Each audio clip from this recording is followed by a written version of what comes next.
Karibu mtazamaji wa Rimwe Digital, na kubwa zaidi ni klabu ya Yanga ambayo imesota uwanja wa ndege pale Algeria ndani ya saa 3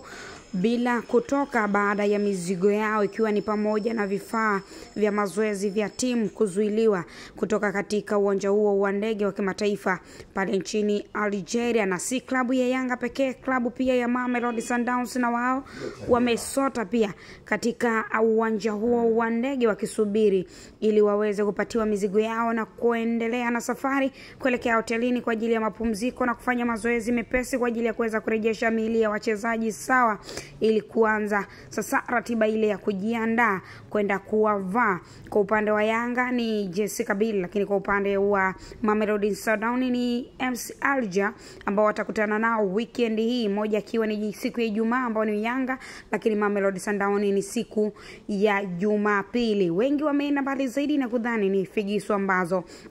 zimekuwa zikiendelea hapa barani Afrika. La soka la Afrika unapocheza kwenye michuano mikubwa kama hii lazima mambo kama haya yaweze kutokea.